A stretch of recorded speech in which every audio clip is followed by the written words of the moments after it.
Hello, I'm Cindy Arenberg Seltzer, President and CEO of the Children's Services Council of Broward County. Welcome to another edition of Future First, Focus on Broward's Children. In 2010, following a string of successful local initiatives in Miami-Dade addressing the needs of children, the former publisher of the Miami Herald, David Lawrence Jr., challenged the child-serving community statewide to address what he perceived to be was the major crisis affecting our state: inadequate attention and resources for early childhood initiatives. And so was born the Children's Movement of Florida.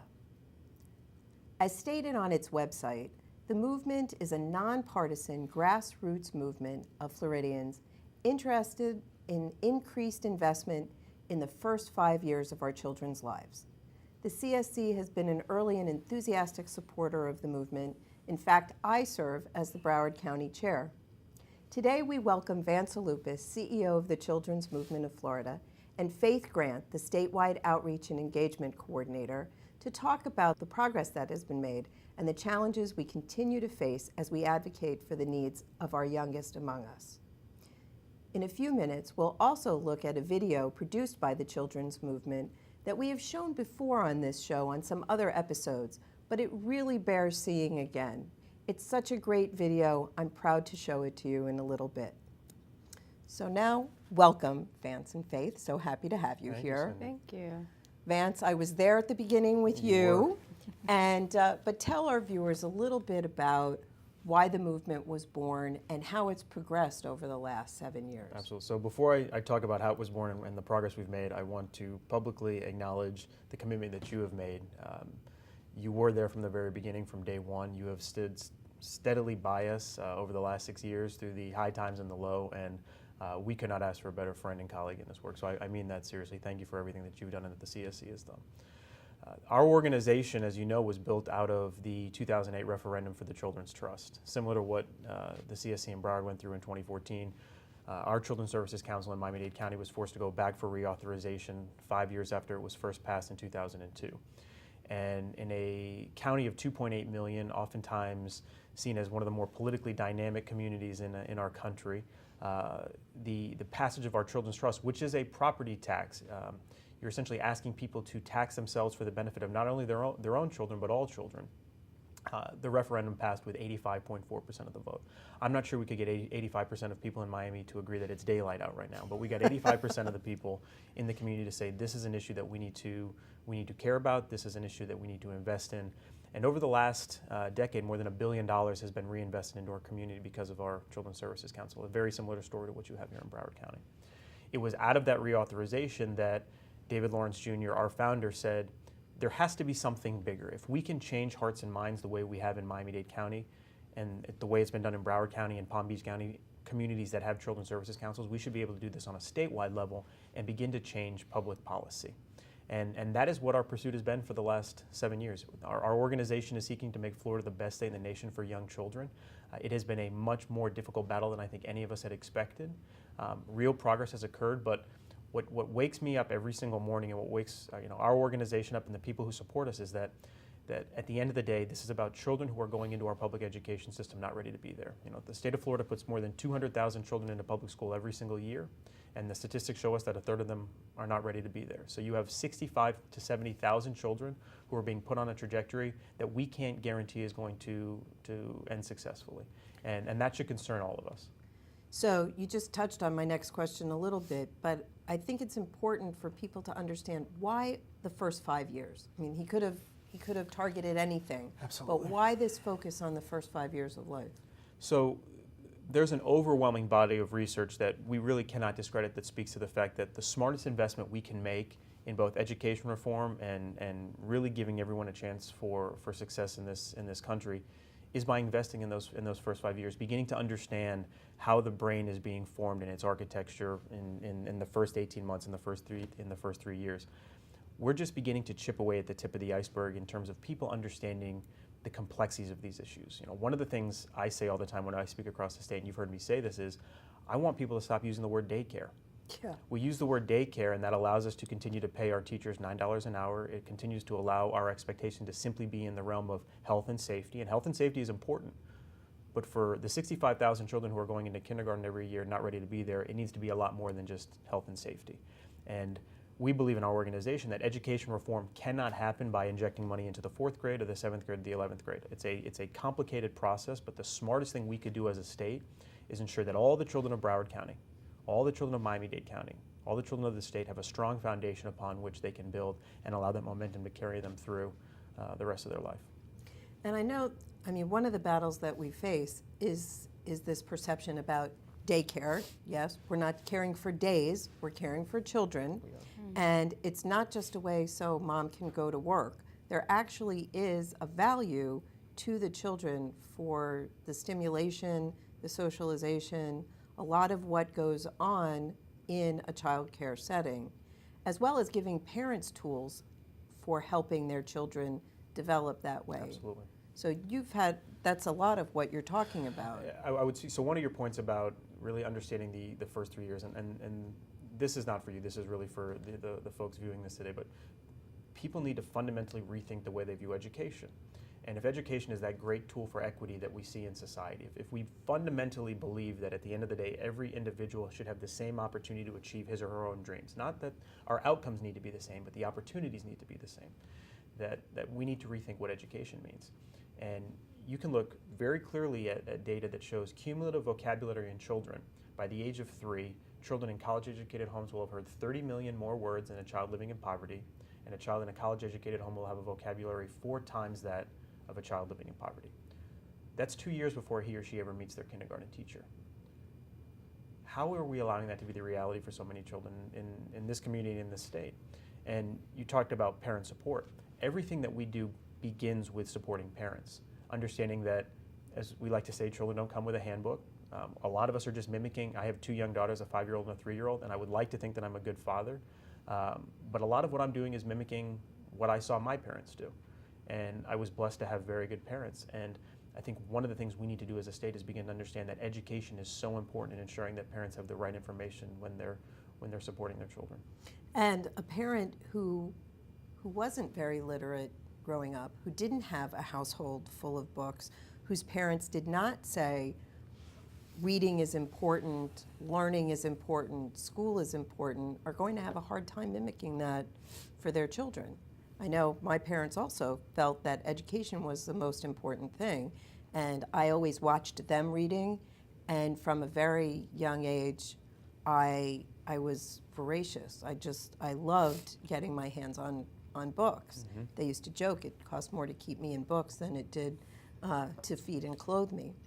But that's an example that gets passed down, and I'm trying to pass that on to my child. But if you didn't live it, then how can you pass that on? I think part of our responsibility, and I don't like to use this word, but we need to empower parents to understand that regardless of whatever your history may be, your educational history, whether you're literate or not, you can still have high quality early childhood experiences with your children. One of the great supporters of this work has been Carol Jenkins Barnett, whose family founded Publix. You can go to Publix and have a high quality early learning lesson, regardless of whether or not you can read and write. You can count the number of apples that you're putting in a basket. You can talk about shapes. You can talk about the animal you're seeing on the cover of the cereal box. You can have those interactions with your child. And again, you know the research better than I do. It's all about these parent-child interactions that are so essential. The serve and return that is literally building the brain of young children. But we need to be far more intentional in the way that we're supporting parents and the way that we're supporting our children. And a lot of that you're doing through outreach, organizing, getting the word out locally. And Faith, that's, I think, where you come in. Yeah. So you're relatively new to this work. I am. But tell us about the role that you're playing at the movement. Well, yes, I'm tasked to go across Florida, speak with local legislators, as well as bring a group of people together to talk about the issues that the children movement see as priorities. We want to teach folks and individuals why it's important to invest in children early. And that is what I'm doing, as long as a few of my other colleagues strategically placed in Florida. We work at it every day to make sure that we're pushing these issues forward and that people know about what the movement's doing. So you've been listening to us talk about how important it is to educate children, but I want you to hear it right from the mouths of our children through this video produced by the movement called I Am Florida.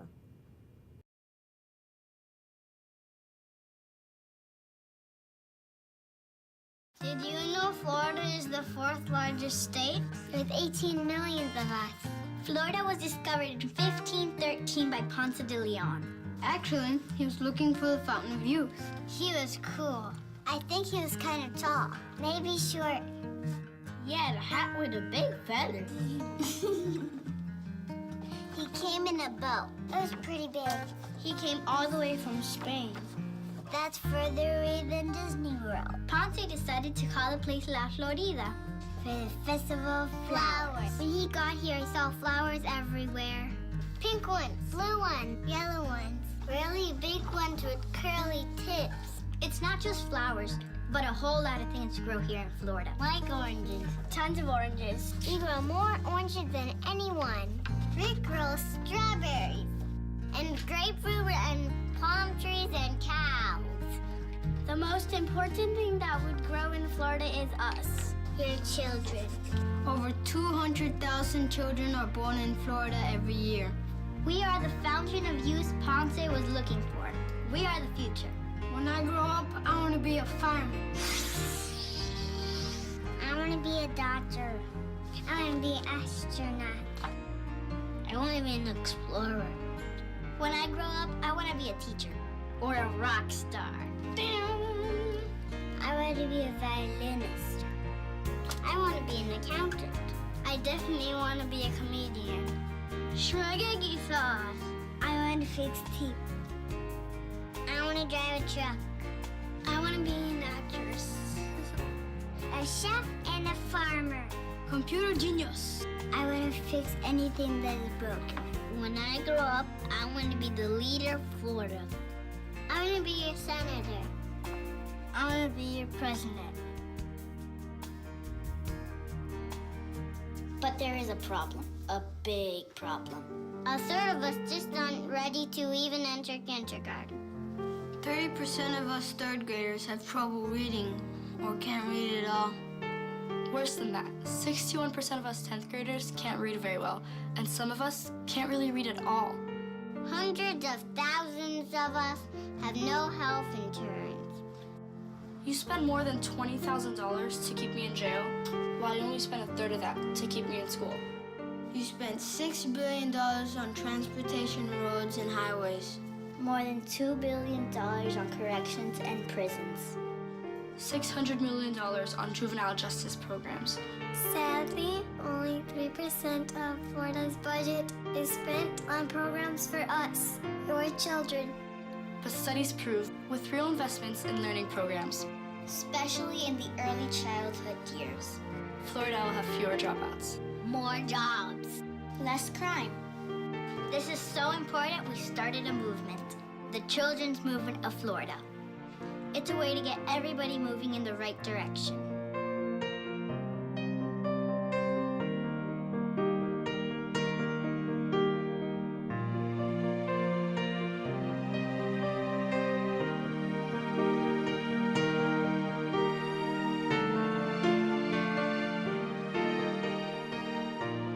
I'm counting on you. As your child, your grandchild, your future. Invest in me. Invest in me. Invest in me. And me. And me. Invest in me. I'm worth every penny.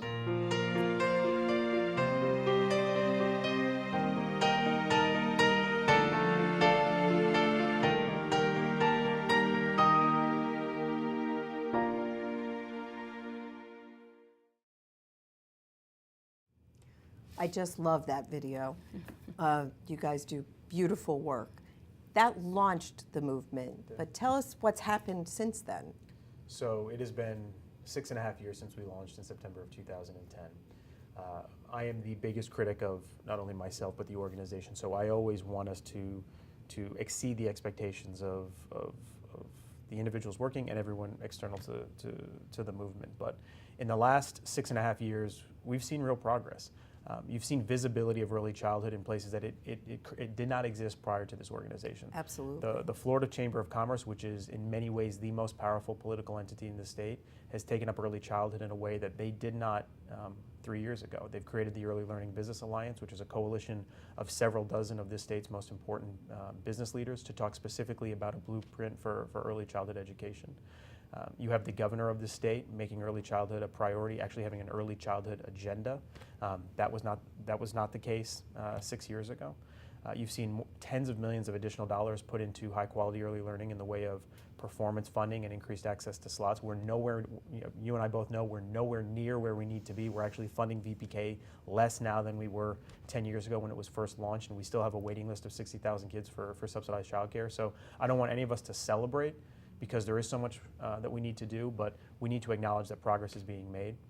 Just this past year, legislation was passed that ensured that tens upon tens of thousands of children now can access health care because we removed a 5-year waiting period for lawfully residing immigrant children.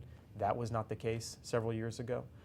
And I think one of the most exciting bits of progress that we've seen has been in the area of parent support, the issue I talked about earlier, and that's been in the creation of Help Me Grow, which I believe will be the most comprehensive parent resource system in the country when it is fully built out over the next few years. It's currently available in 27 counties. It is a 24-hour-a-day, 365-day-a-year parent resource that parents can call up anytime during the day or night, available in multiple language to ask about questions specific to their children's development. But it's not just information and resources, it's about care coordination. It's about understanding what are the real underlying issues that you are having as a parent, as a family, and what are the resources that we can connect you to in the community. Connecting them and then following through to make sure that the resources were actually received. One of the things I most love about Faith's background is that Faith actually was the Help Me Grow coordinator in Miami-Dade, so she understands the program very well, and you probably give the best commercial for what it's about. Oh my goodness, Help Me Grow is so needed in every community because as parents, every day there's things that come up and you understand that your child is your most important responsibility, but sometimes life happens. You're not able to get in contact with these resources. So if there's a number that you can call, 3 numbers that you can call and get connected to resources, have someone that cares about your problems, trusted advocacy, and then give you these resources and make sure you're linked is something that every parent should know about. And those 3 numbers are 211. Yep. Very Yes. simple. And the program is available in Broward County. Yes, it is. Yes. We're very proud of that. Our 211 is fantastic. And, you know, I'm a mom of a 10-year-old. You're a dad of little, 5 and 3 and we know that and I was living here without much support, as many of our residents are in Miami-Dade and Broward and throughout the state. And so you can't always just turn and call mom and ask, what did you do? You need somebody that you can talk to, and that is your trusted friend that you can say, what do I do? The baby won't stop crying. I know I'm not supposed to shake them, but what do I do? They don't seem to be developing the way I thought she would. She's not grasping things or whatever it happens to be. You know, the book What to Expect in the First Year was my Bible, but it would have been nice to have some place to call and ask. And oftentimes we don't even know which question we should be asking. Right. And I think that's what's so important about this is, again, you may be calling because you're having a housing issue. And as you begin to peel back the layers of the onion, you realize that there's a young child in the home who may be exhibiting developmental delays and beginning to understand how do we get to the core of the issue. And that's what I think Help Me Grow will be for this state. I love that. You know, Vance, one of the things, as you talked about the progress that we've made, I want to make sure that the viewers understand that this is our movement. This is a movement for everybody. It is an umbrella under which advocacy can live. And so talk about that. You know, you're not just the movement over here. You really are part of a fabric of a lot of different, in partnership with a lot of different organizations. And I love how you say the movement is about everybody, because the movement is about everybody. It's everybody's voices. It's parents, it's teachers, it's grandparents, it's brothers, it's sisters, and it's about all children. You know, that was the message behind the passage of the Children's Trust in Miami-Dade County. It was the message behind the reauthorization of the CSC, that it's not about some children, it's about all children. The same basics that raised your daughter and my 2 children are the same basics that will raise any child. and that we need to approach this issue from the vantage point of this being about all of our children. The movement is very unapologetic about being an advocacy organization. We are not a direct service organization. Our focus is on trying to change hearts and minds and policies in Tallahassee. And politics has become a very dirty word in this state and in this country. But I want people to understand that we live in a democracy. And at the end of the day, if enough people, to reiterate the words that you spoke earlier in the show, if enough people step up and insist that this is a priority for all of us, then we can begin to make change. And what should frustrate all of us here and all of us and everyone watching is that this is not a priority now. And we will not address the inequities that continue to plague our communities until we understand that giving children a solid foundation is the answer to that dilemma. And this is not a racial issue. Not at all. It's not them versus us. It is a solid foundation for all. And the other piece that I just want to pursue a little bit, because the movement is people-powered, and we need all of the people watching to recognize what our children need and how can they get involved. If they're sitting there today and say, I want to be part of the movement, how do they become part? So I will give two, and then I'll ask Faith to talk more about the on-the-ground efforts. But I would encourage people to go to our website, which is childrensmovementflorida.org, and get educated. There are far too few people who truly understand the importance of this issue, and that is a major responsibility. And my work is to travel as much as possible and begin to share the essential nature of early childhood education. So go to the website, understand who we are, sign up for our weekly newsletter so you can get educated on why this is important. Make a contribution. This organization is the voice for children in Tallahassee. A lot of people contribute to the World Wildlife Fund and Mothers Against Drunk Driving, all important issues. This is an opportunity to make sure that your voice is heard in Tallahassee. And then on the grassroots level, you said it's people power. It's people coming together and creating community coalitions. You're the leader here in Broward County, and that's why so many people follow you here. But Faith is our on-the-ground expert here in Broward, and her responsibility is to make sure that people have interface with the movement and that they can feel as though they're fully engaged with what we're doing, and she can tell a little bit more about what we're trying to do here. Definitely. So we have board advisory boards here where we meet people from different walks, different talks of life. We come together and we figure out how we can push the agenda forward, how we can tackle these issues not only on a local level, but also statewide. So I urge people to learn more about the movement. Contact us, see how you can join in on the conversation. And as well, if you see an issue in your community, if you have a concern, act on it. Speak to your local legislators. Get civically involved because it's your responsibility. Faith, can you give me your phone number so they can call you? Sure. You can actually reach me at 786-519-9992. That's her cell phone number. That's not cell even the phone. office number, It's so not you're the getting her on office. the cell phone. All right, so they're going to be calling you. Yes. I know we've gotten people Yep. excited about this. It's important to recognize, one of the things that worries me, and one of the reasons I'm glad we do this show, is that there's become this perception there's government, and that's them and not us. But we have to get back to that civic engagement, that understanding that government is both accountable to us and it is us. Absolutely. Yes. And the children's movement is a way to make sure that we are letting our voices be heard collectively in Tallahassee. So the goal of the children's movement is to make Florida the best state in the nation for young children and to engage all Floridians in making that happen.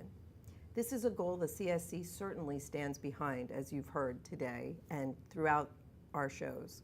I want to thank Vance Aloupis and Faith Grant for being my guest today to discuss ways in which these goals can be achieved. Access this or any other episode of Future First on our YouTube channel through our website, www.cscbroward.org. Like us on Facebook, and remember to join us next time on Future First, focus on Broward's children.